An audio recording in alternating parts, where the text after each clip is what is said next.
ጨርስ እንዲህ ብሎ ነው የጨረሰው። ኢሳትን ሊያነድ መጥቻለሁ አለ። ከነደደ ምን እሻለሁ አለ። ገባችሁ?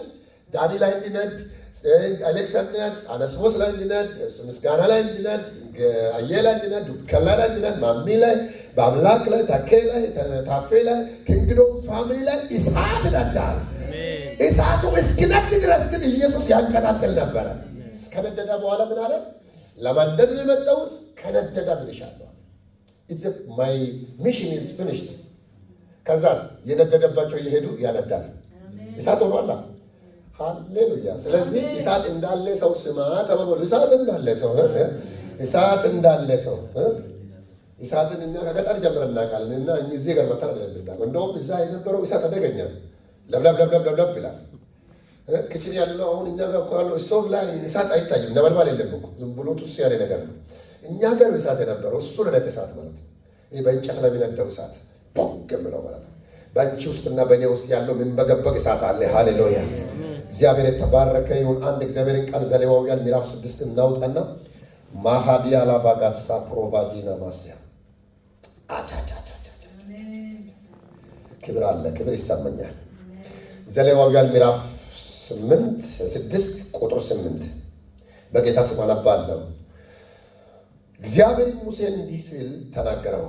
አሮንንና ልጆቹን እንዲህ ብለህ እዘዛቸው፣ የሚቃጠለው መስዋዕቱ ሕግ ይህ ነው። የሚቃጠለው መስዋዕት በመሠዊያ ላይ ባለው እንጨት ላይ ሌሊቱን ሁሉ እስኪጸባ ድረስ ይሆናል። እሳቱም በመሠዊያው ላይ ዘወትር ይነዳል። ካህኑም የባፍታ ቀሚስ እና የባፍታ ሱሪ በሥጋው ላይ ይለብሳል። በመሠዊያውም ላይ የሚቃጠለውን መስዋዕት እሳቱ ከበላው በኋላ አመዱን አንስቶ በመሠዊያው አጠገብ ያፈሰዋል። ልብሱን ያወልቃል፣ ሌላም ልብስ ይለብሳል። አመዱንም ተሸክሞ ከሰፈር ንጹሕ ስፍራ ወደ ሆነው ወደ ውጭ ያወጣዋል። እሳቱም በመሠዊያው ላይ ዘወትር ይነዳል፣ አይጠፋም። ካህኑ ማለዳ ማለዳ እንጨት ያቃጥልበታል። የሚቃጠለውንም መስዋዕት በዛ ላይ ይረበርባል። በዚያም የደህንነት መስዋዕት ስብ ያቃጥላል። ቁጥር 13 ዘወትር በመሠዊያው ላይ እሳት ይነዳል፣ አይጠፋም። እደግማለሁ ይህን ቃል ቁጥር 13 ዘወትር በመሠዊያው ላይ እሳት ይነዳል፣ አይጠፋም። ይነዳል ዘወትር እሳት መሠዊያው ላይ ይነዳል። ማጥፋት ክልክል ነው። ሃሌሉያ። አሁን ቤተ መቅደስ ውስጥ የሚሰራ መሠዊያ የለም። የአዲስ ኪዳን መሠዊያ አለ። አንተ ነህ፣ አንቺ ነሽ፣ እኔ ነኝ። በዚህ ቸርች ላይ እሳት ይነዳል። ቤተ ክርስቲያን ውስጥ እሳት ይነዳል። ቤተ ክርስቲያን የሚለው ደግሞ የቅዱሳን አንድነት ነው። ቅዱሳን ሲረበረቡ፣ ቅዱሳን ሲገጣጠሙ፣ ቅዱሳን አንድ ላይ ሲሆኑ በዛ ላይ ደግሞ ምን ይሆናል መሰላቸው? እሳቱ ይነዳል።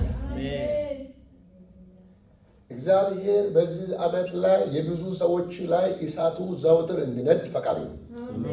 ዞር ብላችሁ ከእሳት ውጭ በሌላ ነገር አይነድም ብላችሁ ነገሩ ባካችሁ። 3 ጊዜ እና ከዛ በላይ ጊዜ ደጋግሞ መጽሐፉን ሌላ ጊዜ ወደ ላይ ሄዳችሁ ታነባላችሁ። እያወራም ያለው ነገር ምንድን ነው? ዘውትር የሚላችሁ ቃላቶች አሉ።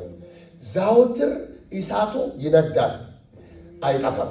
እንዳይጠፋ 2 ነገር ይደረጋል። ምን እንዳይጠፋ? አንደኛ ሁል ጊዜ እንጨት ይጨምራል እንዳይጠፋ። 2ኛ አመዱ ይነሳል። አመድ ከበዛ እሳትን አፈክት ስለሚያደርግ ማለዳ ማለዳ እንጨቱን ይጨምርበታል። ልብስ ለብሶ አፍረቱን ለብሶ ሰውነቱን ሸፍኖ አመዱን ይጠርገዋል። አመዱን ጠርጎ እዚህ ካፈሰሰ በኋላ ልብሱን ይቀይርና አመዱን ከእሳቱ መንደር አንስቶ ከከተማ ውጭ ይወስደዋል። ምክንያቱም እዛ ካፈሰሰ በኋላ ተመልሶ ይመጣና አዲስ እንጨት ይጨምራል። ዘወትር ሊባርካችሁ እግዚአብሔር በእናንተ ላይ እሳት አይጣ። የእግዚአብሔር የሆነ እሳት ዘንድሮ እየነደደ ይቀጥላል። ድካማችን እየረገፈ፣ አመዱ እየተራገፈ፣ ባዶነት እየተራገፈ።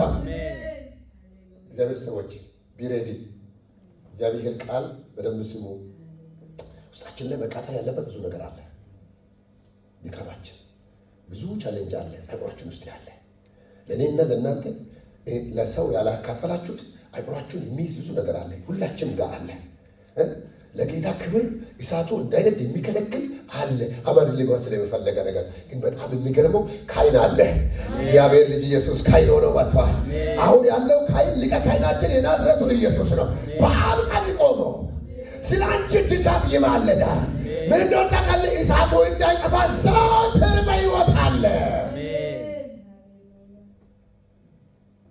ስለኛ የሚማልድ ይህ ልጄ ደከመች፣ ወንድሜ ደከመው፣ ትንሽ እሳቱ እየከሰመ ነው እያለ እና ምን ያደርጋል መሰላችሁ? አሁን አሮን አይደለም ያለው፣ አሁን ሌላ አይደለም ያለው፣ አሁን ከሁሉ በላይ ካይን ሆኖ የመጣ በሞት ያልተሸነፈ ሞት እንድል አድርጎ የተነሳ በእኛ ላይ አመድ እንዲኖር የማይፈቅድ እሳት ብቻ እንዲበዛ የሚፈልግ አንድ እሳቱን ያቀጣጠለ ሊቀ ካህን አለ። እርሱም የናዝሬቱ ኢየሱስ ይባላል።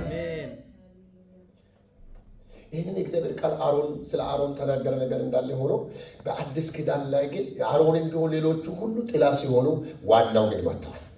ዋናው ኢየሱስ ይባላል። አንድ ነገር አስቡ። የእግዚአብሔር ቤት ውስጥ እግዚአብሔር መንፈሳዊ ነገርን የሚያነድበት መንፈሳዊ እሳት እንባላለን። እግዚአብሔር እሳት ነው። እግዚአብሔር ነገር እሳት ነው። የእግዚአብሔር ልጆች እሳት ናቸው። የእግዚአብሔር ቤት እሳት ነው። ያለ እሳት ከሆነ ቸርች ለሆነ አይችልም።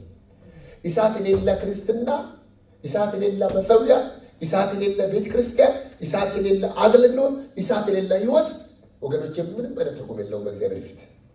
ስለዚህ እግዚአብሔር ምን አለ እዚህ ጋር አስጠነቀቀ። ይዘዘው ነው ያለው ለአሮን ይህንን ስርዓት አድርገህ ንገር፣ በደንብ አስተምረው፣ ይዘዘው ብሎ ነው የጠቃቀሳቸው። ለልጆቹ ጭምር ነው ብሎ ይሄ ነገር የእሳት ጉዳይ ብሎ ነው። ስለ እሳት ነው በዚህ ቦታ በጣም ነገር። ስለዚህ መሰዊያው ላይ እሳት መጥፋት የለበትም ብለው ይላል። ምክንያቱም ምን እንደሆነ ታውቃላችሁ? እሳት ከጠፋ ሌላ ነገር ይፈጠራል። አሁን ቶሎ ብዬ ሰፋ ያለ ነገር ስለማካፍላችሁ መጽሐፍ ቅዱስ ውስጥ በብሉይ ኪዳን ላይ ትልቁ የቤተ ክርስቲያን እግዚአብሔር አለባት የሚባል ከሆነ በእስራኤል መካከል ምን መሆን አለበት? እሳቱ የሚነድ መሆን አለበት። ገባችሁ? እሳት ከሌለ የእግዚአብሔር ግሎሪ ሄደዋል ማለት ነው። እሳት ከሌለ እግዚአብሔር በመሃላቸው የለም ማለት ነው። እግዚአብሔር እሳት ከሌለ የሰው እሳት ይነዳል ማለት ነው። ይህን ከእግዚአብሔር ቃል አውጥተን ቶሎ ብዬ አሳያችኋለሁ። አሁን ወደዛ ከመውሰዴ በፊት አንድ ነገር ላሳያችሁ። ከዚህ ቃል ዘጸአት ምዕራፍ 27 ቁጥር 20 እንደገና ዘጸአት ላይ ይህንን ቃል ከእሳት አንጻር አሳያችኋለሁ። ከእግዚአብሔር እሳት አንጻር ዘጸአት ምዕራፍ 27 ቁጥር 20 እና 21 20 ዘጸአት 27 20 እሺ 27 20 ምን ይላል? በጌታ ስም አነባለሁ። እኔው ላምጥ ቶሎ ብዬ ለመሄድ ቁጥር 20 አንተም ማብራቱን ሁል ጊዜ ያበሩት ዘንድ ለማብራት ታወቅጦ የተጠለለ ጥሩ የወይራ ዘይት እንዲያመጡልህ የእስራኤል ልጆች ይዘዛቸው። በመገናኛው ድንኳን ውስጥ በምስክሩ ታቦት ፊት ባለው መጋረጃ ውስጥ አሮንንና ልጆቹ ከማታ እስከ ማለዳ ድረስ በእግዚአብሔር ፊት እንዲያበራ ያሰናዱት። በእስራኤልም ልጆች ዘንዳ ለልጅ ልጆቻቸው የዘላለም ሥርዓት ይሁን። የዘላለም ማብራት፣ እሳት፣ አለማጥፋት ከማታ እስከ ማለዳ ቀኑን ሁሉ ሌሊቱን ሁሉ ብርሃን በእግዚአብሔር ማደሪያ ድንኳን ውስጥ አይጠፋም። ይሄ መቼ ነው አለ? እስከ 40 ዓመት አይደለም ያለው፣ ለዘላለም። ዘላለም አልተዘጋም፣ ገና ጉዞ ላይ ነው። እስኪ አሜን በሉ ባካችሁ። እግዚአብሔር አምላክ በዚህ ውስጥ ሲሰጣቸው የዘላለም ነው ያለው። ይህ ማለት የአዲስ ኪዳንን ክርስትና ነው። ሊመጣ ያለውንም የመንፈስ ቅዱስ እሳትን ጭምር ነው የሚያመላክተው። አሁን ደግሞ መጀመሪያ በእንጨት የሚነደው እሳት ነው የተናገረው። አሁን ደግሞ በዘይት የሚቀጣጠል እሳት ነው። ሃሌሉያ። ቅዱስ ቅባት የሚባል ቅዱስ ዘይት የሚባለው ዘይት ታደርገዋለህ። ሁል ጊዜ ዘይቱ ያለበት ከሆነ መቅረዙ ምን ይሆናል? ያበራል። በውስጡ ግን ምን መታጠት የለበትም? ዘይት። የእስራኤል ልጆች አዲሱ ንጹህ ዘይት እንዲያመጡ ይዘዛቸው። ከዛ ካህኑና አሮን ልጆች ምን ማድረግ አለባቸው? ሁል ጊዜ መብራቱ ነፋስም እንዳያጠፋ ዘይት እጥረትን እንዳያጠፋ ዘይቱ ከጎደለ ዘይት መጨመር ነው። ተራ በተራም ቢሆን ሳይተኙ ምን እንዳይጠፋ መጠቀቅ አለባቸው። ማብራት መጥፋት አለባት። አያችሁ ሃው ማች ሲሪየስ፣ በጣም ሲሪየስ ጉዳይ ነው። ብርሃን በእግዚአብሔር ቤት ውስጥ ክርስትና ህይወት ውስጥ መንፈሳዊ ብርሃን እሳት በጣም ሲሪየስ ጉዳይ ነው። ከሆነም ችግር የለም፣ ካልሆነም ችግር የለም። ቢሆንም ባይሆንም እግዚአብሔር ያውቃል የሚባል ጉዳይ አይደለም። እግዚአብሔር ያዘዘን ዓላማ ነው። በመንፈስ ቅዱስ መሞላት፣ በኃይል መሞላት፣ ዘወትር በጌታ ፊት እየጸለይን ነው። በድካም በብርታት በጣም ቬሪ ኢምፖርታንት። ይሄ ማለት የዚህ ቤተ ክርስቲያን መሻት ከዚህ ከተማ ካሉት የተለየ ለመሆን ሳይሆን በቃ እግዚአብሔር ሁሉ ብሎናል። የምንሆነው የእኛን ህይወት ለመኖር ነው፣ ለእግዚአብሔር ክብር። እስኪ አሜን በሉ ባካቸው። አጉል ኑሮ ኖሮ ከማለፍ ኖረ፣ አገባ፣ ወለደ፣ 70 ደረሰ፣ አረጀ፣ ሞተ፣ የሆነ ነገር አለው ከማለት የእግዚአብሔር ክብር ለብሶ አለፈ የሚባል ሰው እግዚአብሔር የሚገለጥበት ትውልድ ሆኖ ለማለት አምላካቸው እግዚአብሔር ነው የሚያስብል ትውልድ ሆኖ ለማለት እግዚአብሔር ከጨለማ ውስጥ ያወጣን ህዝብ ነው። ጮክ ብላችሁ አሜን በሉ ባካችሁ። እሺ ሌላም ጥቅስ ላስነብባችሁ። ዘሌዋውያን 24 ቁጥር 2 እዛው ዘሌዋውያን አሁንም ስለዚህ ብርሃን ነገር፣ ስለ መብራት ነገር፣ ስለ እሳት ነገር ይናገራል። ዘሌዋውያን 24 ምን ይላል? እሺ ዘሌዋውያንን የደረሰ ሰው ባነብ ደስ ይለኛል። አንድ ሰው 24:2 በምስክሩ መጋረጃ ውጪ በመገናኛው ድንኳን ውስጥ አሮን ከማታ እስከ ማለዳ ድረስ በእግዚአብሔር ፊት ሁል ጊዜ ዘሌዋውያን 24:2 እስኪ በለው 24 ነው ቁጥሩ።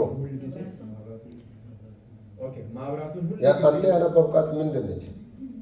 እሷ ጋርም የሆነ መብራት አለ፣ ግን እቺኝ ሆነ።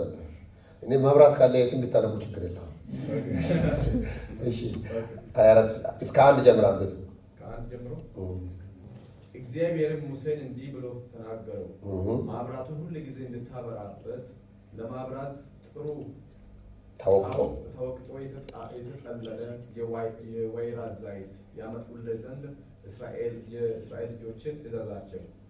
በምስክሩ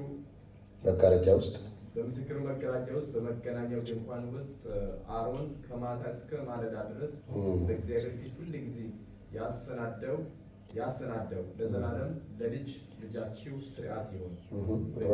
በእግዚአብሔር ፊት በጥሩ መቅረዝ ላይ ማብራቶቹን ሁል ጊዜ ያሰናዳል። በእግዚአብሔር ፊት በጥሩ መቅረዝ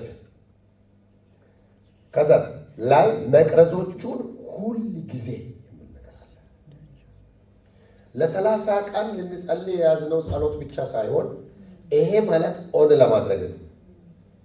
እንድጀምረን ሲሪየስ ለመሆን ማብራቱ ግን ይቀጥላል። አሁን ከዚህ በኋላ ዘይት ያለው ማብራት ይሆናል። የሚነድ እሳት ያለው ማብራት ይሆናል። እቺ መጽሐፍ ቅዱስ ላይ እዚህ ጋር እግዚአብሔር ሙሴን እንዲህ ብሎ ተናገረው። ማብራቱን ሁል ጊዜ ነው ብለው ሁል ጊዜ እንድታበረበት ለማብራት ጥሩ ተወቅጦ የጠለለ ዘይት የወይራ ዘይት ያመጡልኝ ዘንድ የእስራኤል ልጆች እዘዛቸው። በምስክሩ መጋረጃ ውስጥ በመገናኛው ድንኳን ውስጥ አሮን ከማታ እስከ ማለዳ ድረስ በእግዚአብሔር ፊት ሁል ጊዜ ያሰናድሩ፣ ለዘላለም ለልጅ ልጅ ሥርዓት ይሁን። ምን በእግዚአብሔር ፊት በጥሩ መቅረዝ ላይ መብራቶቹ ሁል ጊዜ ያበሩ መኖር ወይም እንዲበሩ ማድረግ። እግዚአብሔር ይመስገን። መንፈስ ቅዱስ የሚለንን ለማድረግ ዘንድሮ ድምፁን እንሰማለን። እግዚአብሔር በእግዚአብሔር ፊት ማብራት ሆነን እንድንኖር ይፈልጋል። እግዚአብሔር እኛን ሲያየን፣ አንተን ሲያይ እሳት ካየ ይረካል። ለዚህ ነው እኮ ከጨለማ አይደለም ከጨለማ ወደሚደነቅ ራሱ ምን አለ? ወደዚህ ዓለም እኔ የዓለም ምን ሆኜ መጥቻለሁ? ብርሃን ሆኜ መጥቻለሁ። እግዚአብሔር ልጁን ሲያይ በአንተ ደስ የሚለኝ የሚወድህ ልጄ ነው። ምኑን እንዳየ ታውቃለህ? ቁመቱን ያየ መሰለ? ሰውነቱ እኮ ሰው ሲያይ የከሳ የሚመስል ነው፣ ግን ብርሃን ነው። ውስጡ ላይ ጨለማ አይታይበትም። ዛሬ ለአንድ ሰው እንደዚህ ነው የሚሆነው። በአንተ ውስጥ ኢየሱስ ካለ ተቀብለህ ድነህ ከሆነ የማብራት ክፋይ ስለሆነ በአንተ ውስጥ ያለው እሱ ማብራት ይብራ። ማብራቱ ደምቆ እንዲበራ ታዲያ አቬሌቢሊቲ ይፈልጋል። የእግዚአብሔር ድርሻ መንገድ ማሳየት ነው። የአሮን ድርሻ ግን የተነገረውን ማድረግ። ለምን የምንማረው? ለምን እግዚአብሔር ቃል የምናነበው? ለምን መጽሐፍ ቅዱስ ይዛችሁ ትብ? ለምን ቻፕተር የምንወጣው? ለምንድን ነው መንፈስ ቅዱስ ይልነው? ደጋግሞ እንጂ ዋናውን ትተን ሌላ ከደጋገምነው እኮ ማብራት የሌለ ሰው መንገድ መሄድ አይቅማ። እስኪ መጽሐፍ ቅዱስ ምን እንደሚል ታውቃላችሁ? ከጨለማ የተነሳ የምንናገረው እናገራለን። እንኳንና የምንሄድበትን ስሙ። ይኸውላችሁ ጨለማ ውስጥ እኮ የፈለገው መናገር ትችል ነበር። ኢዮብ ምን እንደሚል ታውቃለህ? ከጨለማ የተነሳ የምንናገረውን አናውቅም ነው ብሎ ዋት ለካ ጨለማ ንግግርን ማሳምርን። ጨለማ ለእግር ነው፣ ለመንገድ ከባድ ነው። አሁን ማብራት ቢጠፋ ሁላችንም መንገድን እያወቅን የገባን መንገድ ይጠፋብናል። የማታነው ይመስል እንትን የምንመታ ይመስላል። ቀጥታ እየሄድን እንጨነቃለን። ለካ አይንን አይደለም ብቻ የሚይዘው አንደበትን የሚይዛል። በጨለማ የት ነገር አለ? በጨለማ ብልጽግና የት አለ? ለዚህ እኮ ነው በትንቢተ ኢሳይያስ ምዕራፍ 45 ላይ በጨለማ የተቀመጠው ምን መዝገብ ሀብት በስውር የተደበቀው አየህ፣ ፕሮስፔሪቲ የሚባል ነገር ብልጽግና፣ ሀብት፣ ገንዘብ ባኪያችን በጣም እጅግ ገንዘብ ዕቃ እየሞለን መበረወጥ አይደለም የሚመጣው። የአንተ በረከት ብርሃን ነው የሚገልጠው። በኢየሱስ ስም መብራት ሲመጣ ነገር ይገለጣል። ሳትለፋ ታገኘዋለህ። ኢን ኔም ኦፍ ጂሰስ ዘንድሮ ይብራ በጌታ በኢየሱስ። በጨለማ ላይ ምን አለ ጌታ? ብርሃን ይብራ አለ። ብርሃንም ሆነ። ብርሃንም መልካም እንደሆነ አየ እኮ ብለው ዘር ብላችሁ መልካም ይሆንልኛል ብሎ እስኪ ያለ ባካችሁ እስኪ መልካም ሆኖልኛል ብሎ እስኪ ባካችሁ። ስለዚህ መልካም ሆኖ ለመቀጠል ካስፈለገ ዘይት እየጨመርን እሳቱን እያነደድን ጨለማችንን በኢየሱስ ስም ዕለት ከዕለት ከጨለማ መሸሽ። አሁን መሸሽ ያለብን ኪስ ያለ ገንዘብ አይደለም። ገንዘብ የሚከተለን ብርሃን ሲመጣ ነው። የፕሮስፔሪቲ የብልጽግና የሁሉ በረከት እስራኤልን እግዚአብሔር እንዲህ አለ፣ እሳት ያንድደዋል። ለምን እንደሆነ ታውቃላችሁ? ግብፃውያን የመጨረሻኛ ምት የተመቱበት በግብፃውያን ላይ የ3 ቀን ጨለማ። መጽሐፉ በጣም በሚገርም ስናገር ጨለማ ብቻ አይደለም፣ በእጅ የሚዳሰስ ጨለማ ነው። እንደ ሰው የሚነካ ጨለማውን ሲነኩ እስከ አሁን እናንተ እኮ የሀገር ቤት ምጣድ ወይም ደግሞ አሁንም በጣም በጥላሸት የተነካው ጥላሸት ነው የምታወት። ስትነኩ ይመጣል በእጃችሁ ተመልሰው ይጠቁራል።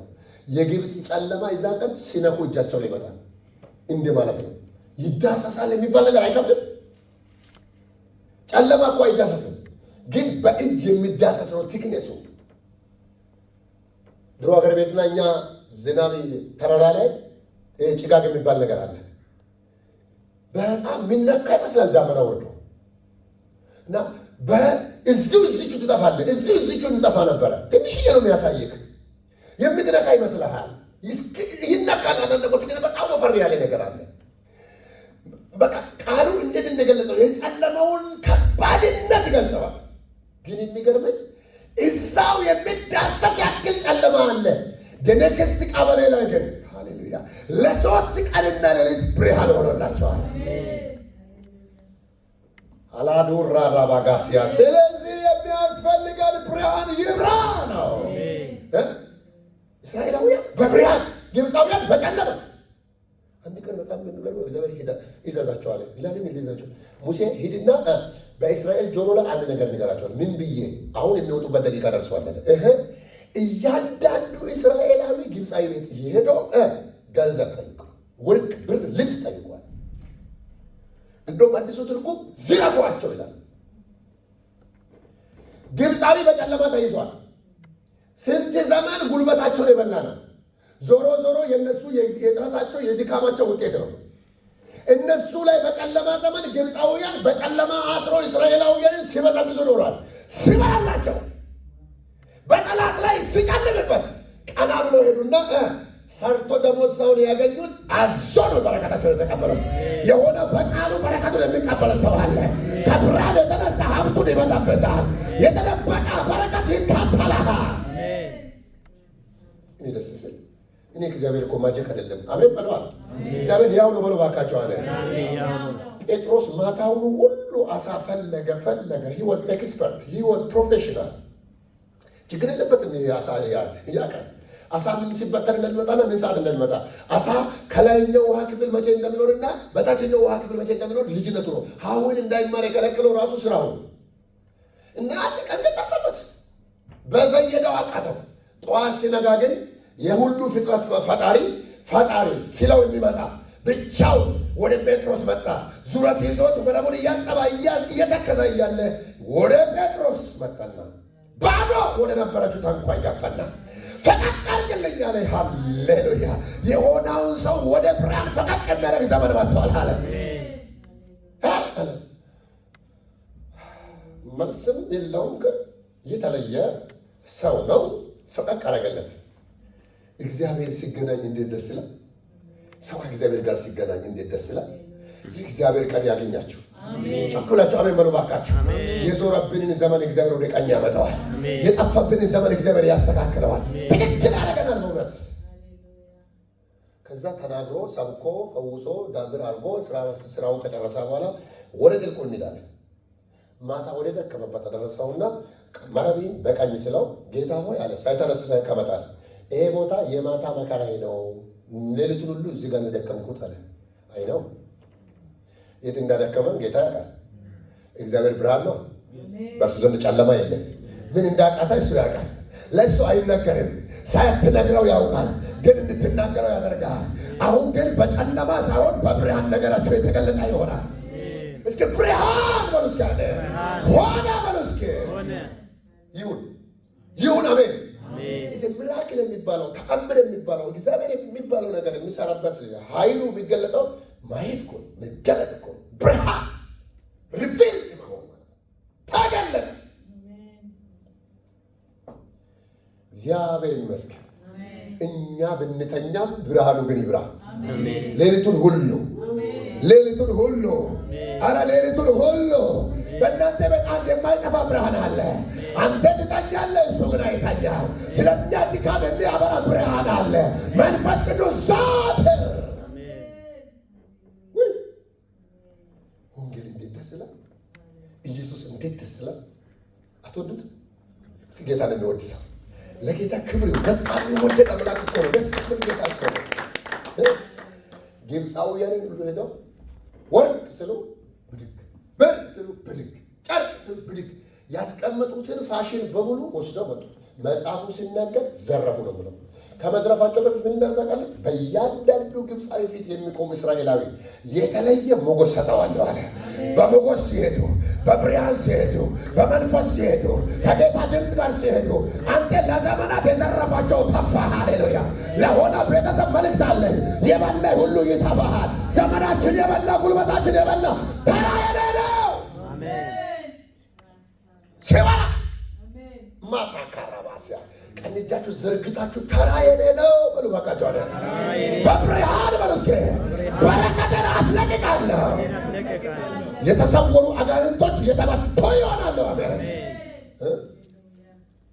ጨለማችንን ቻንስ አድርጎ የተጠቀሙ መናፍስቶች አለማወቃችንን እድል አግኝተው የተጠቀሙ ዘመኔን፣ ጊዜን፣ ሰዓቴን፣ ደቂቃዬን፣ ወራቶችን ከዓመት ወደ ዓመት የመቱ የደበደቡ ዶማ ያደረጉኝ ዘንድሮ እንደ ልብስ ከላይ ላይ ይወልቃለሁ፣ እንደ አመድ ይራገፋለሁ።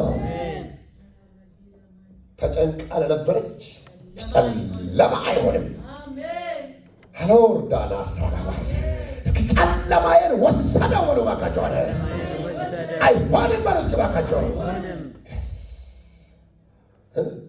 ወረድ ብሎ እንደብለን በመከር ደስ እንደምላቸው ኢሳይያስ ምዕራፍ 9 ላይ 6 ላይ ያለው ማወራላችሁ ዘይ ቁጥር 9 በመከር ደስ እንደምላቸው ይልካል። በመከር ደስ እንደምላቸው እንዲሁ ደስ አላቸው አለ። ደስታን ጨምራይላቸዋል። ደስ ብርሃን ይራሲል ደስታ ጨመረላቸው። እንዴት ያለ ብርሃን ነው ባካችሁ! መክብብ ላይ ምዕራፍ 11 ለምን የሚል ቃል ነው? ብርሃን ጣፋጭ ነው የሚል ቃል አለ። ብርሃን ምንድን ነው? ጣፋጭ እኮ ላይፍ ጣፋጭ። ጨለማ እኮ መራራ ነው። ላይፍ መራራ፣ ሰው ሁሉ እያለን መራራ፣ ወጣት ነው መራራ፣ አግብቷል መራራ። ሰው የእሱን ቦታ ሰው ይናፍቃል፣ ግን ለእሱ ከጨለማው እንዴት አርግታል? ከጨለማ የተነሳ የምንናገረው አናገር እኮ ቃላታችን መጥፎ፣ ንግግራችን መጥፎ፣ ላይፋችን መጥፎ። እግዚአብሔር ባርኮን እንኳን በረከት አይታየንም። ለምን እንደሆነ ታውቃለች? የምናየው ነገር ሁሉ ጨለማ ነው። ሆፕ የለም፣ ብርሃን የለም፣ ፊቸር የለም። ዳትስ ዋይ ዩ አር ሪግሬት ኢን ዩር ላይፍ በት እንዲህ ያለ ጌታ ሌሊቱን ሁሉ ይብራ። በእግዚአብሔር ፊት ብርሃን ይብራ። በአንተ ቤት ብርሃን ይብራ። በአንቺ ቤት ብርሃን ይብራ። በእኛ ቤት ብርሃን ይብራ።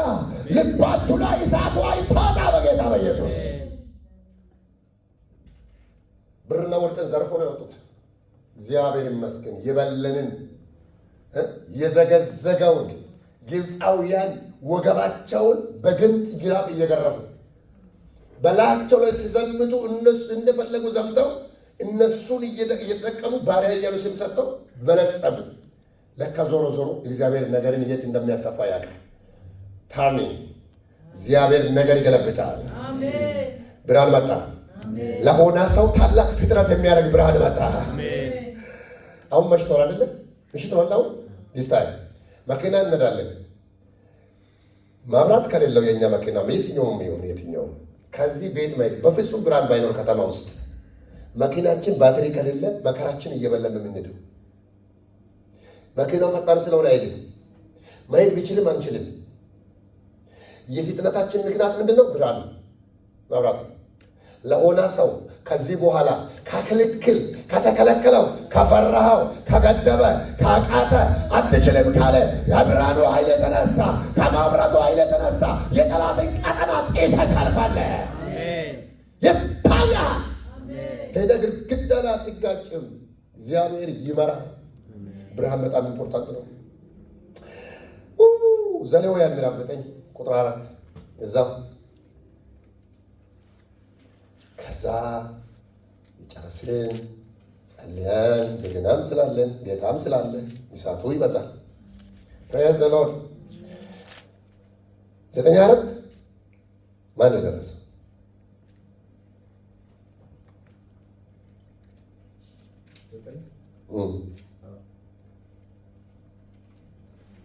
የእስራኤል ልጆች ዛሬ እግዚአብሔር ይገለጽላቸዋልና ለኃጢአት መስዋዕት አውራ ፍየልን ለሚቃጠልም መስዋዕት ነውር የሌለባቸውን 1 ዓመት የሆናቸውን እንቦሳና ጠቦትን ለዳይነትም መስዋዕት ምንድን ነው ያነበብከው? ዘሌዋውያን 9:4 24 ሃሌሉያ። ያን ጥቅስ ይሰራል፣ ችግር የለም። ቁጥር 24 እኔ ነኝ ይሆናል። እሺ ዘሮንም 24 9:24 አይዞህ ቀስ ብለህ እሳትም ከእግዚአብሔር ዘንድ ወጣ። እሳትን ብሎ የሚጀምረው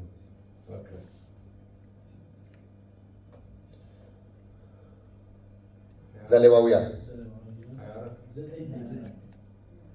ከላይ ርዕሱን ዘጸአት ውስጥ ገብታ ይሆናል። እሺ ቀጥል ዱክ። እሳቱም ከእግዚአብሔር ዘንድ ወጣ፣ በመሠዊያውም ላይ የሚቃጠለውን መስዋዕት ስቡንም በላ። ሕዝቡም ሁሉ አይተው እልል አሉ፣ በግንባራቸውም ወደቁ። እልል አትሉም? እኔ ሕዝቡ ሁሉ እኮ ነው የምለው። እልል በሉ እንጂ እስኪ እልል እንላለን። ለዚህ ቃል ጌታ ይባረክ። ሃሌሉያ። እሳት ሲመጣ፣ ክብር ሲመጣ በጌታ በኢየሱስ በዚህ ቤት ላይ ያልተጀመረ እልልታ ይሆናል። አይገርምም? ምን እንደምታውቃላችሁ? እሳትም ከእግዚአብሔር ዘንድ ወጣ። ከማን ወጣ? ምን? እሳትም ከእግዚአብሔር ዘንድ ወጣ፣ መሠዊያውም ላይ የሚቃጠል መስዋዕትን ስቡንም በላ።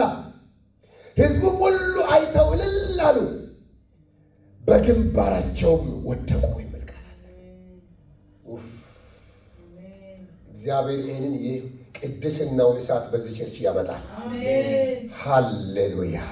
እግዚአብሔር በእናንተ ሕይወት ሲከብር፣ እግዚአብሔር መንፈሳችሁን ሲነካ፣ እግዚአብሔር መስዋዕታችሁን ሲነካ፣ እግዚአብሔር መዝሙራችሁን ሲነካ፣ እግዚአብሔር አገልግሎታችሁን ሲነካ፣ ሃሌሉያ። እኛ መሠዊያ ስንሆን የምናገለግለው አገልግሎት መስዋዕት ነው። እየሰማችሁ ነው? ቅዱሳን አሁን ባለ ጊዜ እኛ መሠዊያ ነን።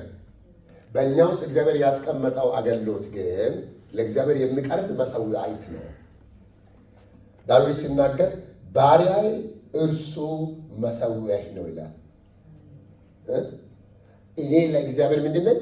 አሁን የእግሩ ማረፊያ መሠዊያ እኛ ነን። በእኛ ውስጥ የተቀመጠ አገልግሎት፣ የተቀደሰ መዝሙር፣ የተቀደሰ መስዋዕት፣ የተቀደሰ የአገልግሎት አይነት በእግዚአብሔር ፊት የምናቀርበው ነገር ሁሉ ምንድነው? ለእግዚአብሔር መስዋዕት ነው። ሰውነታችንን ጭምር ከዛ ከተቀደሰው መሰዊያ ላይ የተቀደሰውን ምስጋና መስዋዕትን እሳቱ ከሰማይ ወደቀ። የማን እሳት ይላል? የእግዚአብሔር እሳት። እግዚአብሔር ጋር ምን አለ ማለት ነው? እሳት አለ። ኢዝ ዘ ሆሊ ስፒሪት። እግዚአብሔር ሰው የማነዳውን እሳት ያነዳል። ጮክ ብላችሁ በዚህ ቸርች ላይ የሆነ እሳት ሊወድቅ ነው። ዳዴ የዛን ቀን ህዝብ ሁሉ አየ ነው ብለው ምን ሲሆን የእግዚአብሔር እሳት ሲወርድ የወረደው ሰውን ሊያጠፋ አይደለም። የእግዚአብሔር ቤት የቀረበውን ንጹህ አምልኮ ሊቀበል ነው። የዛኔ ህዝብ አየና ምን ሆነ? በእግዚአብሔር ፊት በግንባሩ ወድቆ ለእግዚአብሔር እልል አለ። እግዚአብሔር የሚቀበለው መስዋዕት እንዴት ደስ ይላል! ደስ ይላል። ወገኖቼ ሮጣችሁ መጣችሁ፣ ሎኬሽን ሄዳችሁ በእግዚአብሔር ቤት ሮጥ ብላችሁ ዲያቆናት በዚህ ስትገቡ፣ አሸሮች ወይም ለዚህ ናታን ቤት ስትሰሩ፣ ኮይር እዚህ አካባቢ፣ ሙዚቀኛ እዚህ አካባቢ፣ እኔም እናንተ ሁላችንም በየቦታ ላይ የምንያቀርበውን ነገር ሰማይ ወደው ዋው ብሎ ልጆቼ እጃቸው ላይ አየው ቅዱስ ነገር የተቀደሰ አንካሳ ያልሆነ እውር ያልሆነ የተባረከ የተፈወሰ የተወደደ መክሊት አይቻለሁ ብሎ እግዚአብሔር ቸኩሎ እግዚአብሔር ሳሉ ዶብስ ያደርግ። ዘመናችሁ ላይ የቀረበውን ሰማይ ይቀበል። እስከ ሁለት እጃችሁ ዘርግታችሁ እግዚአብሔር ሆይ በሉ ባካችሁ። ተወደድከው በሎ ላንተ ክብር በሎ ቅዱስ መስዋዕት ይሁንልህ። ማረጋገጫው እሳት ነው። ማረጋገጫው ምንድን ነው? የማን እሳት? የራሱ እሳት አለ። ቤተ ክርስቲያን ውስጥ የማን እሳት ነው መንደድ ያለበት? የራሱ እሳት። እሺ፣ በእኛ ህይወት ውስጥ የማን እሳት ነው መንደድ? የእግዚአብሔር እሳት። ከሁለት ነገሮች በጣም ጥንቃቄ ማድረግ፣ የእግዚአብሔር እሳት ከሌለብን ማለት ነው ሌላ እሳትም አለ። በዚህ ቦታ ላይ ደጋግሜ ማስተምራችሁ መንፈስ ቅዱስም እየፈለገ ያለው ቤተ ክርስቲያናት ተሰብስቦ እኛ ቸርቾች ተባባላት በየቦታ ላይ ሰው ተሰብስቦ የሚያነድ ብዙ ነገር ስላለ እግዚአብሔር ያንን እሳት አይቀበልም። ጉዳዩ አሁን የጭንቅላት ቁጥር ጉዳይ አይደለም። ጉዳዩ ምን አለ ነው? ጉዳዩ የቅድስና ጉዳይ ነው። ቅዳሱ ጉዳዩ ከጌታ ጋር የመገናኘት ጉዳይ ነው። ጉዳዩ መስዋዕቴን እግዚአብሔር ይቀበል ነው። ለጌታ ክብር እንደሚገባ ልኑርለት የሚል መሻት እንጂ ጉዳዩ ግራና ቀኝ የሚናይ ጉዳይ አይደለም። የሰማችሁ ነው አይደለም? ልትገባው ይህንን ቦታ ወደ ሌላ ከማለፌ በፊት ሁላችንም እሱ መጽሐፍ ይሁት። እሺ 22 ከፍ አድርጉና ይሁት 22 አሮንም እጆቹን ወደ ህዝቡ ዘረጋ፣ ባረካቸውም። የኃጢአትን የሚቃጠለውንም የደህንነትን መስዋዕት ከሰዋ በኋላ ወረደ። ሙሴና አሮንም ወደ መገናኛ ድንኳን ገቡ፣ ወጡም፣ ህዝቡንም ባረኩ። የእግዚአብሔርን ክብር ለህዝቡ ሁሉ ተገለጠ። ጀመረ ክብር። ከጸሎት በኋላ በእግዚአብሔር ፊት እየወጡ ይገቡ ነበረ። መገናኛውን ይወጡ ይገቡ ነበረ። ህዝቡን ይባርኩ ነበረ። ለኃጢአት የይቅርታ መስዋዕትንም ይሰዉ ነበረ። ከዚያ በኋላ ገቡ፣ ወጡ፣ ባረኩ ይልና ነው። እግዚአብሔር በተባረከ ህዝብ ላይ ምን ያደርጋል? የሚያደርገው እኮ እሳቱን ነው። እግዚአብሔር ንጹህ ነገር ካገኘ ንጹህ እሳት ያስቀምጣል። እዚህ እኮ ዳዊት ደስ የሚል ሰው ነው እኮ። አቤቱ ንጹህ ልብን ቅዱስ መንፈስን ከሌለ ለምን እንደሆነ ታውቃላችሁ? ቅዱስ ነው። ልንገራችሁ፣ በጣም ደስ የሚል ነው። አንድ ብዙ እግዚአብሔር ሰዎች ይናገራሉ። በዚህ በእኛ ግሩፕ ላይ የእግዚአብሔር ሰው ፓስተር ጻድቁ ሲናገር የነበረውን ጥሩ ነገር ስለመንፈስ ቅዱስ አይቼ ሼር አድርጌያለሁ። ልክ ያለው አይታችሁ ሊሆን ይችላልና አንድ ሰው ጌታ ኢየሱስ ክርስቶስን በሚቀበልበት ጊዜ ኢሚዲየትሊ ምንድን ነው የሚሆነው? ይድናል አይደል? ወይም ይጸድቃል አይደል? አልከፈልንበትም፣ አልተወራረድንበትም። ይሄ መጽሐፍ ነው። ሰው በእምነት በምን ነው የሚጸድቀው? በእምነት በስራ መሆን ቀረ። ነገር ግን ዕለት ዕለት ወደ ክርስቶስ መልክ የቅድስና ህይወት ግን ምን ይፈልጋል? የእኛን አክቲቪቲ ይፈልጋል። የእኛን መኖር ይፈልጋል። የእኛን ግን እኛ ኖረን ደግሞ መቼም ተቀድሰን አልጨረስም። ገባችሁ? ቅዱሳን ለመሆን የተጠራችሁ ነው ብለው አይደለም? ቅዱሳን ግን የሚያደርገው ምን እንደሆነ ታውቃላችሁ? የእግዚአብሔር እሳት። የእግዚአብሔር እሳት ሲወርድ ይቀድሰናል። አሜን በለው። እስኪ ጨኩላችሁ አሜን በለው ባካችሁ። መንፈስ ቅዱስ እኛን ሲነካ ከድካማችን፣ ከአመዳችን፣ ከኃጢአታችን፣ ከስንፍናችን፣ ከበደላችን፣ ከትላንትና ከአሮጌዳውነት በሙሉ እያራገፈ ያቃጥለዋል። በክርስቶስ ደም ጸድቀናል። በመንፈስ ቅዱስ ግን እንቀደሳለን። ይኸውላችሁ ካልሆነን እንደሆነ ታውቃላችሁ። አሁን ሰው ነን። ከጌታ ፊት ሽሹ ውጡ አይባልም። ሁሉ ሰው ከነ ድካሙ ይምጣ። ድካሙን ከመጣ በኋላ ግን ድካሙን ይዞ አይሄድም። በእውነት እግዚአብሔር ክብር ባለበት ቤተ ክርስቲያን ላይ ሰው ደክሞ ሊመጣ ይችላል፣ ግን በርትቶ ይመለሳል። አመዱን አራግፎ ይመለሳል። ገለባው ተቃጥሎ ይመለሳል። ጨለማው ተወስዶ ይመለሳል። ባቃተው ነገር ላይ አቀም ምክንያት ቅድስና ከእግዚአብሔር ነው የሚመጣው። ለዚህ ነው በአምላካችን መንፈስ ታጥባችኋል፣ ተቀድሳችኋል፣ ጸድቃችኋል የሚል ቃል አለ። ይሄ በቃ እግዚአብሔር እሳት በሚሰራበት ጊዜ ይሄ ነው የሚሆነው። እኔ በሕይወት ይሄንን አውቃለሁ። በጣም ትንሽ ወጣት በነበረው ልጅ በነበረው ጊዜ በጣም በነበረው ጊዜ አልወድ ያለው በትንሽነቱ ትንሽ ነገር የሚመስሉ ነገሮች ወደ መስማር የሚያስለቅቁኝ የነበሩ ነገሮችን እግዚአብሔር ከላይ ላይ ያረገፈው እሳቱን ከጣለ በኋላ ከእሳቱ በኋላ ሕይወቴ ሙሉ በሙሉ ኮንቨርት ነው የሆነው። አሁን በዘየዳ አይደለም ምናምን ጥሩ ነው ጥረት ማድረግ፣ ግን ጥረት ማድረጋችን ወደ እሳቱ ነው ማምጣት ያለብን። እሳቱ መሻትህን ሙሉ ያደርገዋል። ጨቅ ብላችሁ እሳት በሉ እስኪ አንድ ጊዜ በጌታ በኢየሱስ በእናንተ በቃ ባቃታችሁ ነገር ላይ እሳት ይንደድ በኢየሱስ የስ ይኸውላችሁ የእግዚአብሔር እሳት ከሌለ ምን እሳት እንደምናድ ቁጥር 10 አንዴ አንዱት 11 እዛ ማን ደረሰው እዛው የአሮንም ልጆች ናዳብና አብዩዱን በየራሳቸው ጥናውና ወስደው እሳት አደረጉበት፣ በላዩም ዕጣን አኖሩበት። በእግዚአብሔርም ፊት እርሱ ያላዘዛቸውን ሌላ እሳት አቀረቡ። እሳቱም ከእግዚአብሔር ፊት ወጥቶ በላቸው፣ በእግዚአብሔርም ፊት ሞቱ። ኦ ማይ ጋድ! በቃ የአሮንም ልጆች ናዳብና አብድዩ በየራሳቸው ጥናቸውን ወስደው እሳት አደረጉበት፣ በላዩ ዕጣንን አኖሩበት። በእግዚአብሔርም ፊት እርሱ ያላዘዛቸውን ሌላ እሳት አቀረቡ። ምን እሳት? የማን እሳት አይደለም። ይሄ እሳት የእግዚአብሔር እሳት አይደለም።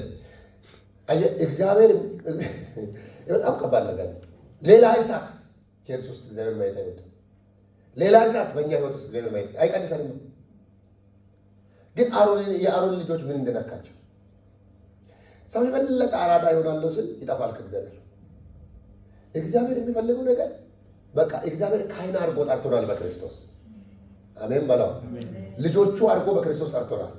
እግዚአብሔር ምን ብቻ እንድንሆን የሚፈልገው የራሱ እሳት በእኛ ላይ እንዲነድ ነው። እነዚህ ሰዎች በጣም የሚገርመው ነገር አንዳንዴ ሰው የራሱን እሳት ለምን እንደምንገናቸው የእግዚአብሔርን እሳት ለማንደድ የእግዚአብሔር መንገድ መሄድ ይጠይቃል። ኢዚ ዌይ አትድከሙ። እየነገርኳቸው እየጨረስኩ ነው። አይዟቸው እንደለቀማቸው አውቃለሁ። የአሮን ልጆች ከዚህ በፊት የማን እሳት ሲወርድ ያውቃሉ? እስኪ የእግዚአብሔር እሳት በሉ እባካችሁ። ሰው ሁሉ ሰግዷል። እዛችሁ መጨረሻኛ ቁጥር ላይ እኮ እግዚአብሔር ይመስገን ይል ተብሏል። አሁን ሰው የራሱን እሳት የሚያነድበት በሁለት ምክንያት ነው። አንደኛ የእግዚአብሔርን እሳት በፕሮሴስ ላለመከተል፣ ጊዜ ላለመስጠት።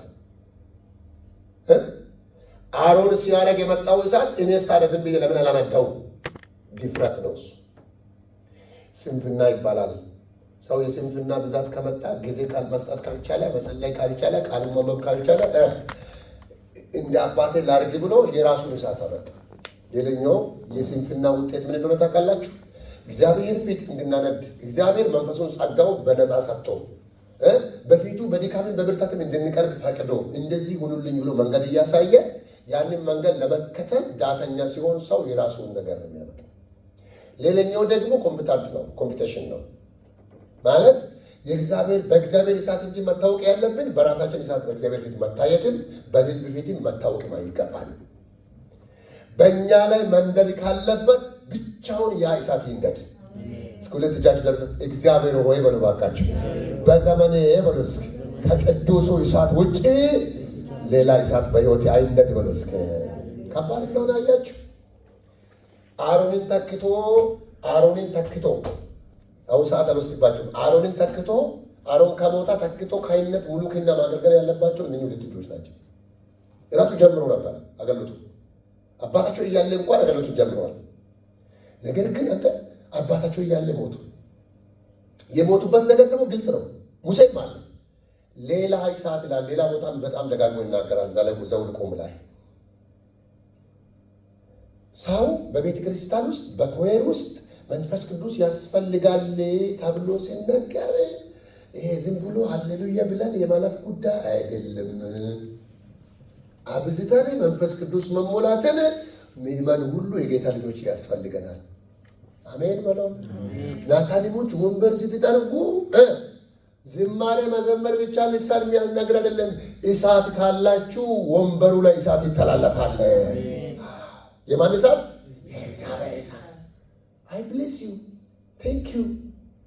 በእግዚአብሔር እሳት ዲያቆናት እንዲህ ሲያገለግሉ ማታ እያስተማርኳቸው ደስ የሚል ትምህርት ተምረናል። ማታ ከነሱ ጋር ሶስታቸው እዚህ ነበሩና የእግዚአብሔር እሳት የነካው ዲያቆን በጣም መንፈስ አለበት። ሲንቀሳቀስ ሳይታወቅ በሰዎች መካከል ያለ አጋንንት ሊወድቅ ይችላል።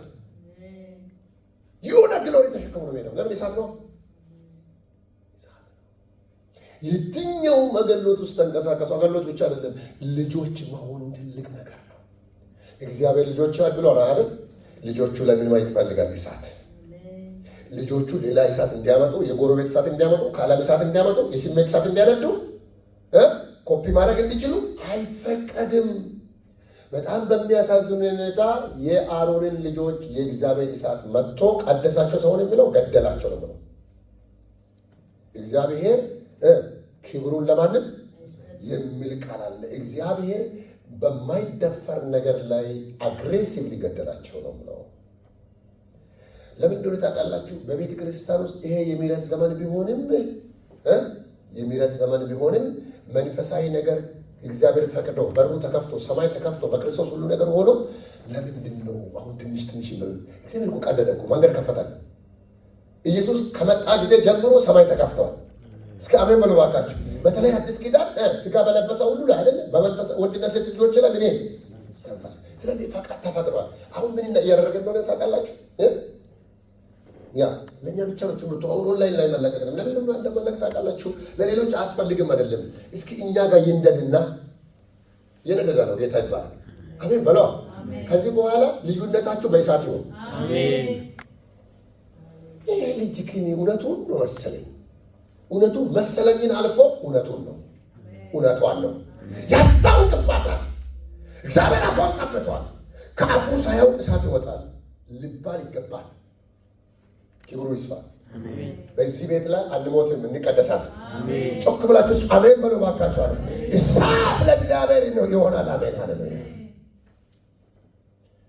ሶ ዳትስ ዋይ ምንድነው ከዚህ እግዚአብሔር እያስተማረን ያለው ሁላችንም በመንፈስ ቅዱስ ኃይል ለመሞላት ትንሽም ትልቅም ጊዜ ከጥማት ጋር አስተካክለን ቃሉንም ማንበብ ትንሽ ቢሆን ጠጋ በሉ፣ ትንሽ ቢሆን ጠጋ እንበል፣ ትንሽ ቢሆን ጠጋ እንበል። ሰማይ ግን ሬዲ ነው። እግዚአብሔር እሳቱን ጣለ። በተባረከ ጉባኤ ላይ እግዚአብሔር ይጥላል። በእውነት እግዚአብሔር እኔን እናንተን እዚህ ጋር ሰብስቦ ከሆነ እኔንም እንደ እግዚአብሔር እንደ ባሪያ ቆጥሮኝ እስከሆነ በእኔ ሆኖ እግዚአብሔር እየሰራ ከሆነ አምናችሁ ከሆነ እግዚአብሔር እዚህ እንዳለ አምናችሁ ከሆነ ዘንድሮ ከእሳት ውጭ ሌላ ነገር አያገኛችሁም። ሊገላችሁ ሳይሆን ሊጠቀማችሁ ይወርዳል። ሃሌሉያ። ልዩነቱ የእሳት መሆን ያለበት። ሙሴ ምን ብሎ እንደጸለየ ታውቃላችሁ? ዘጸአት ላይ ምዕራፍ 33 አካባቢ ቁጥር 15 እግዚአብሔር ሆይ አለ እኔና ይህ ሕዝብ በምንድን ነው የምንለየው? በዓለም ዙሪያ ካለው አሕዛብ አለ። በምድር ፊት ያለው ሕዝብና እኛ ሕዝብ ብቻ በመባል የምንታወቅ መሆን የለበትም። እኔም ይህ ሕዝብን የአንተ ሕዝብ እንደሆነ እኔም የአንተ ባሪያ እንደሆንኩ በፊቴ ሞገስ አግኝተሃል ብለኸኛል፣ በስሜም አውቄአለሁ ብለኸኛል። እንግዲህ አለ ልዩነቱ ምንድን ነው አለ? ምልክቱ ምንድን ነው አለ? እግዚአብሔር እባክህ መንገድን አሳየን፣ ክብርን አሳየን፣ አብርሃም የሚወጣውን ማሳየኛል። ደስ አይልም? የጠየቀው ነገር የእግዚአብሔር ሕዝብ መሆናችን ልዩነት። እግዚአብሔር ሕዝቡን በቅዱስ እሳት ይለያል። ከዓለም የማይገኝ ከላይ ብቻ በሚመጣው ነገር ይለየናል። አሜን በሉ እስኪ። አሜን። በሳውዝ አፍሪካ እያለ ከሳውዝ አፍሪካ ትለያለህ። ከአበሻ መካከል ልዩነት ይሆናል። ከኢትዮጵያውያን መካከል በልዩነት ይታወቃል። የእግዚአብሔር እሳት ያለና የሌለ በዚህ ነው። ሚልክያስ ላይ በጻድቁና በኃጥኡ መካከል ትለያላችሁ ይላል። ክብር ለኢየሱስ ይሁን። እሺ ቆዩ ዝም ብላችሁ ዘኍልቍ 26 እስኪ ፕሬዝ ዘ ሎርድ። ዘኍልቍ ምዕራፍ 26 ማንታ ቀን ነው የሚደርስ።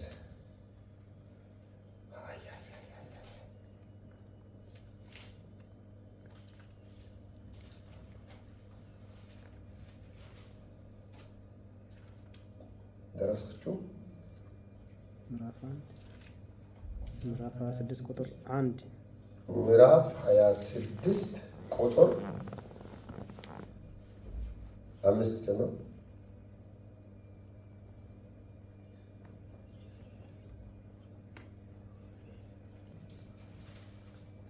ኦኬ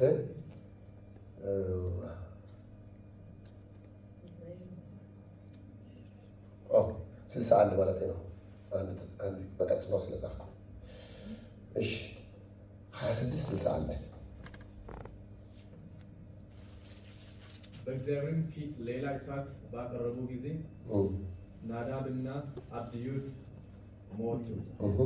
ከአንድ ወርም ጀምሮ ከዚያ በላይ ያሉ ወንዶች ሁሉ ከእነሱ የተቆጠሩ 23,000 ነበሩ። ከእስራኤልም ልጆች መካከል ርስት አልተሰጣቸውምና ከእስራኤል ልጆች ጋር አልተቆጠሩም። ኦኬ አሁንም ቅድም ዘኍልቍ ላይ ዘሌዋውያን ላይ ያነበብነውን 11 ላይ ያነበብነውን ዘኍልቍ ላይ ይደግመዋልና እና ከዘሌዋውያን ዝርያ አንጻር እነሱ ጭምር ከቁጥራቸው ከእድሜያቸው መጻር ይናገራል። አሁንም በእግዚአብሔር ፊት ሌላ እሳት ባቀረቡ ጊዜ ናዳብና አቤናዳብ አብድዩ ሞቱ። ከአንድ ወርም ጀምሮ ከዚያ በላይ ያሉ ወንዶች ሁሉ ከእነርሱ የተቆጠሩ 23,000 ነበሩ። በአጠቃላይ ያሉት እነኚህ ያክል ቁጥር ያላቸው ነበሩ ይልና ግን ከሞት አንጻር ግን እነኚህ የሌዊ ቤተሰብ ሆኖ ከፊት የነበሩ ካህናት ሆኖ የነበሩት አሁን ቅድም ባልነው ምክንያት ሞተዋል። ምን አስቡ። ወረድ ብለን የሆነ ቦታ ላይ ስናነብ ምን እንደምንጠቃላችሁ ከሞቱ በኋላ ሙሴ መጣ። እግዚአብሔር ሰው ሙሴ አሮንን እንዲህ አለ። በደንብ ብላችሁ ስሙ፣ ቀና ብላችሁ ስሙ። አሮን አባት አይደለም? በእስራኤል ላይ ሰው ከሞተ ጸጉር ይላጫል፣ ልብስ ጥቁር ይለበሳል። ምን ይደረጋል? እግዚአብሔር ስለቀጣቸው አሮንን ተጠንቀቃለሁ። ጺምን እንዳትላጫል፣ ጸጉር እንዳትነጫለ፣ ጥቁር ልብስ እንዳትለብሳለ፣ እግዚአብሔር ይገልሃል አለ እና አሮንንና ሌሎችን ካህናትን እስራኤልን በሙሉ አስጠነቀቃ። እግዚአብሔር እነኚህ ሰዎች ማቅጣቱን በደንብ ህዝቡ እንዲያውቅና ወደፊት የእግዚአብሔር እሳት ላይ ክብር እንዲኖር ስለፈለገ አባቱ ምን አለ? ጥቁር መልበስ አትችልም እና በጣም ሲሪየስ ኬዝ ነው ነገር ይኸው። በኋላ ምን እንዳለ ታውቃላችሁ? ሙሴ መጣና የአሮንን አጎት ልጆች ጠራ ይላል። ሌላ ጊዜ መጽሐፍ ነው ዝም ብላችሁ እና የአሮን አጎት ልጆች አሮን አጎት ማለት አጎት ልጅ ማለት ለሙሴም አጎት ነው ማለት ነው። የአሮንን አጎት ልጆች ጠራና አንድ ሁለት ሰዎች ጠራና ሬሳውን አውጡት ከዚህ ውስጥ አለ። የተገደለው ቸርች ውስጥ ቤተ መቅደስ ውስጥ ወይም ደግሞ ድንኳን ውስጥ ሬሳውን አውጡና ብሎ አዘዛቸው ይላል። ያጎቱ እና ፋሚሊውን ብቻ ሳይሆን እነኚህ ቁጥራቸው ከተጠሩ አንጻር ምን ያህል እንደሚመጣ አስቡ። ማለት እግዚአብሔር ቢቆጣ ምን አስደንጋጭ እንደሆነ አስቡ። እግዚአብሔር በቅድስና ጉዳይ ላይ ሲሪየስ መሆኑን ያሳያል። ግን የእግዚአብሔር ቅድስና ከእግዚአብሔር ቅድስና ጋር ቀርቦ ቅድም አሮን ገባ ወጣ አለ። ምንም አላደረገውም እግዚአብሔር። ለምን እንደሆነ ታውቃላችሁ? የነደደው እግዚአብሔር እሳት ስለሆነ። እግዚአብሔር እሳቱ በነደደበት ቦታ ላይ እግዚአብሔር ትክክለኛ ነገር በተሰራበት ቦታ ላይ እግዚአብሔር ቀሳፊ አይደለም። ዛሬም ቢሆን ቀሪ ዘመናችን እግዚአብሔርን እየደነገጠን የምንኖር ሰው ማለት እግዚአብሔር ገዳይ ሳይሆን ለኛ እግዚአብሔር እሳት ነው። ነገር ግን እሳት ከእሳት ጋር ትክክለኛ እሳት በእኛ ላይ ሲነድ መንፈስ ቅዱስ በእኛ ውስጥ ሲሆን ለምን እንደሆነ ታውቃላችሁ? ከእግዚአብሔር ክብር ጋር ነው አብረን የምንሰራው። ይሁን አሜን፣ ይሁን አሜን። እግዚአብሔር መንፈስ ይህንን የሚያደርግ ስለሆነ በመንፈስ ቅዱስ ስንሞላ 4-5 ነገሮች አሉ። ጀስት አምቤሌቶ ይኸውላችሁ መንፈስ ቅዱስን አዲስ ኪዳን ላይ ምን እንደሆነ ታውቃላችሁ? አጽናኝ ነው ይላል። ኢዝ ኮንፈርተር ወይም ደግሞ ጳራቅላጦስ ብሎ ይናገራል። ሌላ ጊዜ ስለምደግም አሁን ለአሁኑ ማያዣ እንዲሆንላችሁ በአዲስ ኪዳን ላይ አጽናኝ ነው ማለት ሰው ኢሞሽናሊ ደስተኛ ሆኖ እግዚአብሔር ፊት እንዲቆም የሚያደርገው ማን ነው? መንፈስ ቅዱስ። ሄሎ በኢየሱስም በእግዚአብሔር ቤት ባለው ደስታ መንፈስ ቅዱስ ይባርካችሁ። ቤታችን ላይ የሆነ ችግር አለ እኮ፣ የሆነ የጎደለን ነገር አለ። ያመናልም አንዳንዴ እኮ የሆነ ያጠገብ ላይ ጠላት የሚከሰን ነገር አለ። ዘውትር ግን የተመቻቸን አድርጎ የሚያቀርበን እውነተኛ አጽናኝ አለ። ተጽናንተን ነው የምናመሰግናል። You are God, our God is so super. Thank you God, ስለ ሁሉ ተመስገን። ሁሉ ችግር እያለን ግን ችግር እንደሌላ ሰው ምስጋና የሚሰወልኝ ያከብረኛል። መንፈስ ቅዱስ ያጽናናል። ችግርን ጥለን አያችሁ፣ በመንፈሱ ሲሆን የሚለው መዝሙር አይታችሁ አይደለም? ያዝኩት ጥያቄ መንፈስ ቅዱስ እንደምን ታውቃለህ? ነገር የማስረሳት አቅም አለ። በመንፈስ የማይሆኑ ሰዎች ምስጋናቸው ችግር አለው። ለምን እንደሆነ ታውቃለህ? እውነተኛ ይሳት አነዱ። መንፈስ ቅዱስ በምንሞላበት ጊዜ በአዲስ ኪዳን 7 ነገሮች 6 ነገሮች አሉ። አንደኛ ይጽናናል። የተጽናናና በእግዚአብሔር ውስጥ ያለው ነገር የነካው ሰው ሁሉ ጊዜ በሁኔታ አይያዝም። በአሁኑ ቀን ባለው በዛሬና በሁኔታ በዙሪያ ባለው ሁኔታ አይያዝም፣ ይታየዋል። መንፈሱ ሲመጣና ልጄ ሆይ አይዞ ይህም ያልፋል ስለምለው ምድርን የማርሳት አቅም አለው። አጽናኝ ነው እግዚአብሔር። ዘንድሮ አእምሯችን ይውሰደው፣ ይሄ መንፈስ ይቀበላል። አሜን በሉ እስኪ። መንፈስ ቅዱስ የያዘ ሰው ተይቱ ጋር ማለት ይችላል። ሰይጣን ግራ እየተጋባ ይሆናል። ለምን ተጽናንቶ አለ ሰው። የተጽናና ልጅ ከወለደ በኋላ አይደለም፣ የተጽናና መቁጠር ከጀመረ በኋላ አይደለም። ምንም በሌለበት ቦታ ሰውዬ ተጽናንቷል። ዋይ ሆሊ ስፒሪት ፉል ሂም ሞልቶታል። ሞልቶ ህይወቱን ስለሞላው በተጽናና መንፈስ በእግዚአብሔር እጅ ላይ ነው ያለው። ጮክ ብላችሁ እግዚአብሔር አለ በሉ ባካችሁ። አሜን። መንፈስ ቅዱስ ያለው ሰው ጥያቄውን ማራገፍ ይችልበታል። አመዱን ማራገፍ ይችልበታል። ለምን? ኮምፎርት። ደቀ መዛሙርቶች በጣም ደስ ብለው መረባቸውን ጥለው ሁሉን ጥለው ተከትለው እያሉ ምንም የሚበላ እኮ 2 ዓሣ ይዘው 5 እንጀራ ይዘው ትልቅ ካምፓኒ ጥለው መጥቶ ከጌታ ጋር ደስ ብሏቸው ይኖራሉ። ለምን መሰላችሁ? ኢየሱስ አስናኝ ነበር። የሚበላ አለ ይላቸዋል። አረ 2 ዓሣና 5 እንጀራ ነው ለሰዎች ሁሉ ይድረስ ሲባል እንዴት ተደርጎ ሲባል ግደላችሁም ይላቸዋል። ከዛስ በእጁ ላይ ይሰጡታል። ታይቱ ጋር ደስን ነገር ይበዛል። ስለዚህ ምን እንበላለን ጥያቄ የለም። ከማን ጋር? ከኢየሱስ ጋር። ጥቂት ይዞ ያመሰግናል። አጠገባችሁ ያለውን ሰው አጽናኝ አለ በሉ እባካችሁ። አለ እያለቀሱ ከመኖር እያመሰገኑ መኖር ይሆንልናል። አዎ ብዙ ነገር አለ። ሰይጣን የሚያሳየን፣ ስጋ የሚያሳየን፣ መንፈስ የሚያሳየው ግን ከዛ ይበልጣል። ቅዱስ መንፈስ የተሞላ ሰው የእግዚአብሔር ማይንድ ያያል። እኛ ጎረቤት ያየውን አይተን፣ እኛም ያየነውን አይተን፣ ድሮም ያየነውን አይተን አይዛብ እንደሚያስቡ እያሰብን የምንኖር ከሆነ መንፈሳችን በማን መንፈስ ነው? ለየትኛው እሳት ነው በእኛ ውስጥ ያለው? ማለት ነው ነገራቸው። ስለዚህ ለየት ማለት አለበት። በጨለማ ውስጥ ሆነን እኛ ብርሃን ይታየናል። በተዘጋ በር ላይ ሆነን እግዚአብሔር በሩን ከፍቷል ማለት እንችላለን። አጽናኙ መንፈስ ነው ያበረታታል። የስ ሌላኛው እንደምታውቃላችሁ አጋዣል። መንፈስ ቅዱስ ያግዛል። አይዞ ካረጅ ያደርጋል። ኢየሱስ ያድናል። ይኸው የተያዝነው ጽኑ በሆነው እጅ ነው። ሃሌሉያ። ሂድ ያለው ጌታ፣ ተሻገር ያለው ጌታ ታማኝ ነው። ድምፁን በመንፈሱ ካሰማን ሮሜ ምዕራፍ 8:26 ላይ መንፈስ ድካማችንን ያግዛል። ሰው በኃይሉ አይበረታም፣ ግን አንድ ገብቶናል። መንፈስ ቅዱስ አለ። ሰይጣን 1000 ጊዜ በእኛ ላይ ድምፅ ቢያሰማ ውስጣችን የገባ አንድ ጉልበታም አለ። ኢየሱስን ከሙታን ያስነሳ መንፈስ አለ። የሞትን ጣራ ደፍቶ ያስነሳ አለ። ድንጋዩን የገለባበጠ አለ። ዛሬ በላያችን ላይ የተከመረ ጥቃቅን ነገር ቢኖርም ገልብጠን እንወጣለን። መንፈስ ቅዱስ ኃይል ይሰጣል። አስተማሪ ነው። ይህን ሌላ ጊዜ ቀጥለን እናያለን። መንፈስ ቅዱስ ካለ ኦልሬዲ ብሊደንት ማይንድ የተከፈተ አይምሮ በሰፈር ለዝም ብሎ ያለው አሻር ከሻር ምናምን አታወራም። አንተ ማይንድ ኦፔን ነው። የእግዚአብሔርን ማይንድ ማጥናት ትጀምራለህ። ለምን እንደሆነ ታውቃለህ? የእውነት መንፈስ በመጣ ጊዜ ሁሉን ያስተምራቸዋል። ዴስቲኒን አይተህ የነገረኝን እያልክ ነው የምትሄደው። ዓለም ሁሉ በሚያለቅስበት የአንተ ደስታ ይታያል አለ። ሳውዝ አፍሪካ በሙሉ በድቅድቅ ጨለማ እንደ ግብፃውያን ጨለማ የሚደስስ እንኳን ቢሆን ከተማሪው መንፈስ ያስተምራቸው ዘንድ መንፈስን ሰጣቸው። እግራቸው አላበጠም፣ እጃቸው ለምንድን ነው ምግባቸው ካፋቸው መና አላለቀም፣ ልብሳቸው አላረጀም። እግዚአብሔር ይመስገን። በምድረ በዳ መራቸው ውሃ እያፈለቀ ለምን እንደሆነ ታውቃለህ? መንፈስ ያስተምራቸው ነበር፣ ይመራቸው ነበር። ሌላኛው እንደሆነ ታውቃለህ? ወደ እውነት ሁሉ ይመራቸው ነበር። ይመራ የፈለገ ሟርተኛ ይሟርት ቆላ ነው ይበል፣ የትም አትደርስም እቺ ምናምን ብሏት አልገባ ነው አልሰማትም። እሷን እና እንትና አልሰማውም። ማልሰማው ለምን እንደሆነ ታውቃለህ? የተሻለውን እየሰማው ስለው ለእኔ እያወራ ያለ ሰው የሰፈር ጎረምሳ አይደለም። እግዚአብሔር እየሰማው መንፈስ ቅዱስን የሰማ ሰው ተራ ሰው መሆን አይችልም። ጨርሻለሁ። አጠገባቸዋለሁ ሰው እያያዘውና እግዚአብሔር እያስተማረኝ ነው በሉና ነገር ባካቸው። እግዚአብሔር እየመራኝ ነው በሉ እስኪ ባካችሁ። ሃሌሉያ እግዚአብሔር ይባርካችሁ። ሌላኛው ወደ እውነት ሁሉ ይመራል የምለውን ብያለሁ። የምስክር መንፈስ ነው። ምስክር መንፈስ ነው። ጥቅሶችን አሁን ላነግራችሁ ሌላ ሰዓት አነሳለሁ። መንፈስ ቅዱስ ውስጣችን ላይ ሆኖ ይመሰክራል። ዩ አር ራይት የእግዚአብሔር እውነት ፕሪንስ ያደርግልሃል። ስለዚህ ውሸትን ሳይሆን እውነትን ነው የሚመሰክረው። እግዚአብሔር በነገር ሁሉ ልክ እንደሆነ ይመሰክራል። ምንም አይታይም፣ ግን እግዚአብሔር መንፈስ ይመጣና ኮንፎርሜሽን ይሰጣል። ይመሰክራል። ከላይ የሆነውን ይመሰክራል። የያዝከውን እውነት ይመሰክራል። በገባይ እውነት ላይ ጸንተህ እንድቆም ይመሰክራል። እውነተኛ ሂሳብ ስለሆነ ስለዚህ ነው መብራት፣ እሱ መብራት ነው። ሌላኛው ኃይልና ድፍረትን ይሰጣል።